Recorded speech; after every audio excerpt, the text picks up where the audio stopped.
Hello, EnderSword here again, this time with a replay from the Silver League, I believe.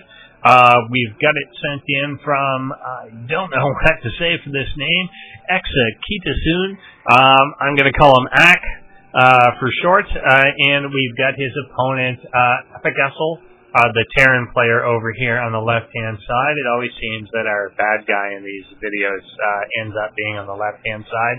I'm not sure what that's all about. I guess it is the sinister side.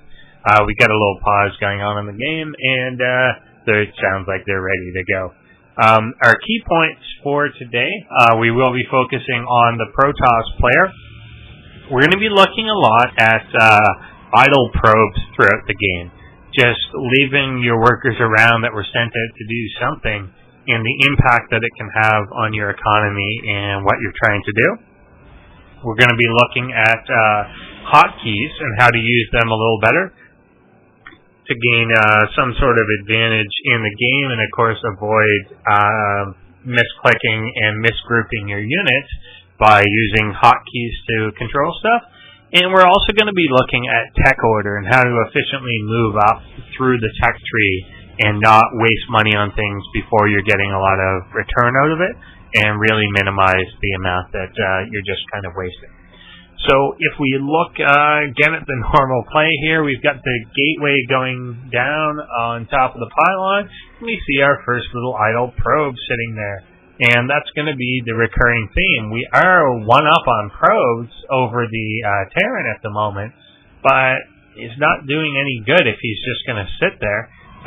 So what you want to do is when you're sending something to build those buildings, you want to place that down where you want and then shift-click it right back to the minerals so that it just runs to the spot, drops the building, and it goes back towards the mineral line. You don't want them just waiting around, putting this down later, or putting this down later. It may only seem like a few seconds, but as we see during the entire game, this probe is never going to mine anything ever again. And during the course of a 17-minute game, that's literally hundreds of minerals that are completely missing because this probe just is out sitting around buildings. So it does add up. It gets a lot worse than this one probe throughout the course of the game, so it's something that you have to be aware of. Here we had probe queued to drop the Vespian gas and then come back to the Nexus, where it now sits just idly.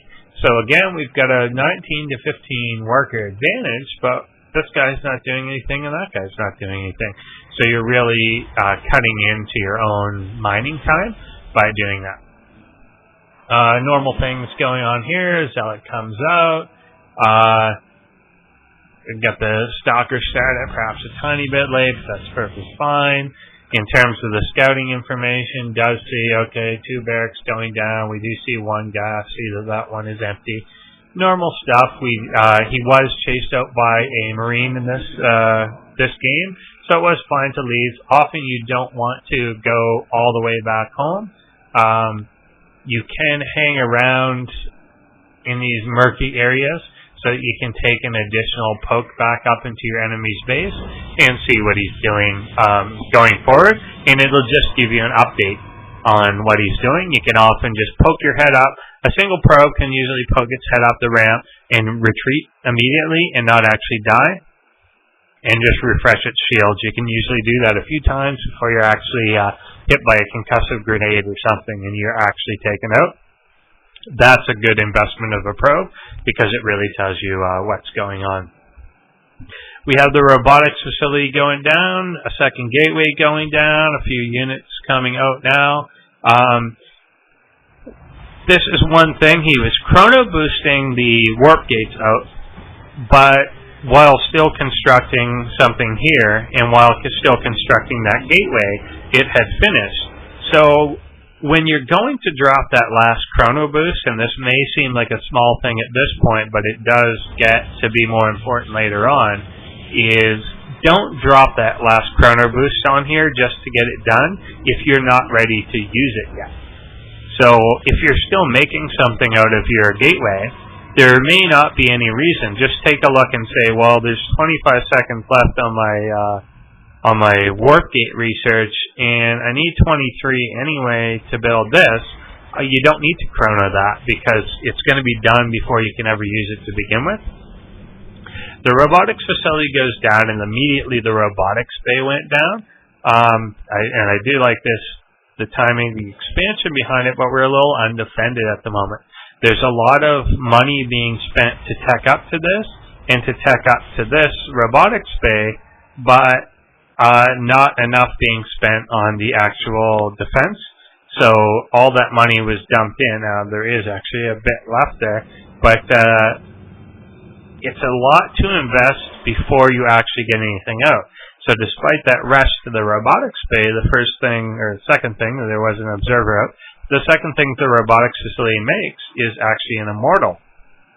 The observer did poke in and scout that there is a small army here, so it's not totally dangerous at the moment, although he doesn't really know what's in this bunker. It is empty, but you would generally have to assume that there was something in there. And then he kind of goes back home. There wasn't actually a lot of reason to fly that back home. There actually wasn't any reason to fly that back home. It would have been better off to keep an eye on what was actually happening here. But we see the extended range starting to happen. That's a big investment. To get this facility down in the first place, the robotics bay is 200, 200. To get the extended range is another 200, 200. And there's not even a Colossus being started. So that's a lot of money that you're just dumping away into a future tech when there could be a dangerous situation coming up at some point. You know that there's a lot of production facilities going down. You saw a barracks, and a starport. Just now he sees that, the factory's floating over my base for just scouting there. But you had to know that there was a lot of production potential in the Terran base, so it would have been a little more prudent to defend himself more fully. If the Terran had been really going towards a military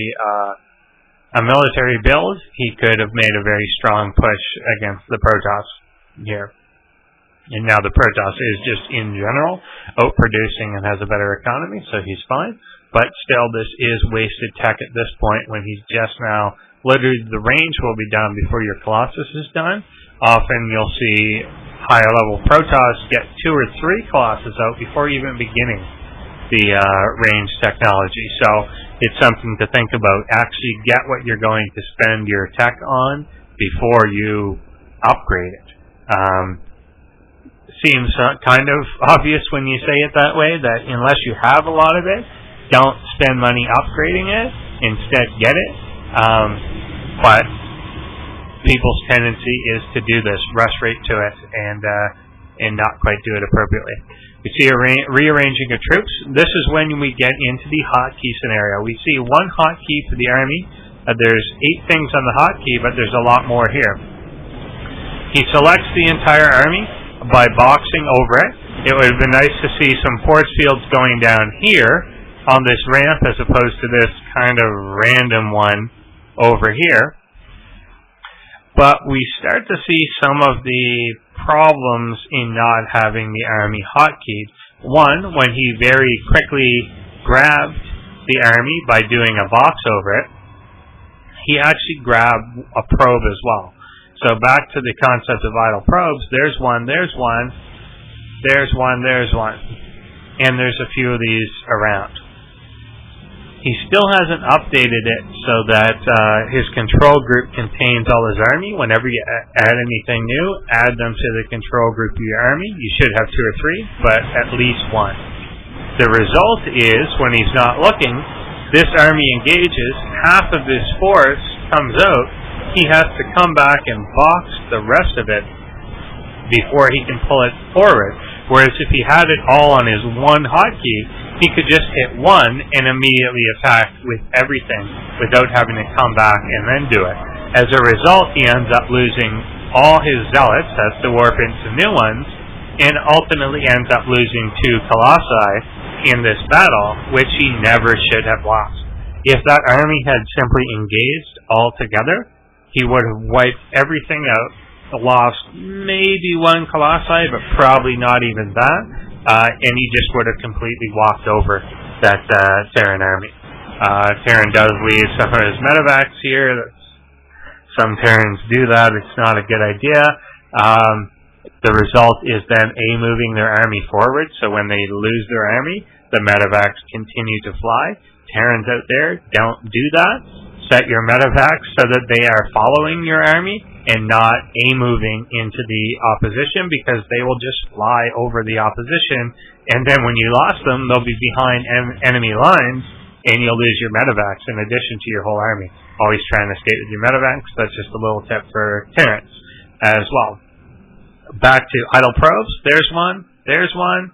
And with the army itself, we've got 4. 4 probes are moving out with this army at the moment. How did 4 probes get into the army? 4 probes got into the army because there were no hotkeys. He did this and accidentally grabbed all the probes off his own assimilators so that he was mining less gas. He then replaced his probes on the assimilators and accidentally put too many down, which is why he now has 6 probes mining from one gas and only 1 probe mining from the others. That's a pretty big misstep. So if we count up all the idle probes, we've got 53 probes to 42 SCV is great. We're ahead by 11, right? Not exactly, because there's 4 here. There's 3 on this that aren't doing anything. The maximum you can get on that is 3, so 3 are useless. We got 1 there, we got 1 there, we got 1 there. Well, that's 3, 4, 5, 6, 7, 8, 9, 10 over here with the army, and all of a sudden you're pretty much even in workers as opposed to having a 10 or 11 advantage. So you're just throwing that away. We get the zealots coming in, and the rest of the army pulls back away from that. Not a great idea. Again, force fields here could have been placed right there to prevent that from going back into any corner, and would have just absolutely wiped this. He is dominating at the moment. Good pull back on the Colossus before it dies. Keep that in mind, guys. Pull back your Colossus, make them chase you down. Could have done better on that engagement, but does crush through. Anyway, the Protoss was a little overwhelming. A few ending tips here. Obviously, ending with a lot of money. Ending with full chrono boost on what he's doing. Need it to be chrono boosting out more things. You can chrono boost your gateways. If you find that your energy is just piling up, chrono boost all your great gateways. No upgrades were done for armor or weapons in this game. That's something to keep in mind as well. But the overarching thing is that these idle probes were there. We had 10 by the end that were sitting doing literally nothing. And you just can't be in that situation. You spent all those money to get them. You spent 500 minerals to get those 10 probes out. They've got to be doing something for you. So keep that in mind throughout your game. And there's even an F1 button.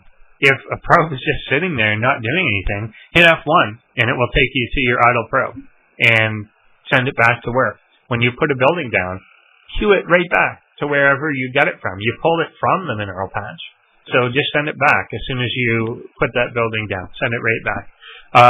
2, hotkeys. Part of the reason we ended up with some of those idle probes was because of this. He was not hotkeying his army together. You at least want it on 1. As you get a little more comfortable, you want it on 2 or 3 different hotkeys to control the different unit types, but at least have all your army on 1 so that you can move them quickly and that you won't have to do that and grab everything, because you're going to grab the wrong stuff. It will delay you. You will lose games and battles because of it. And tech order. You don't want to be teching to very high levels of tech before you have any of those units out, and you don't want to be investing so much in that you don't have the defense in time to stop anything. Wasn't an issue in this game. Could very easily be if the Terran had decided to be aggressive early on. Thanks for watching. I'll try and do a couple more of these tonight.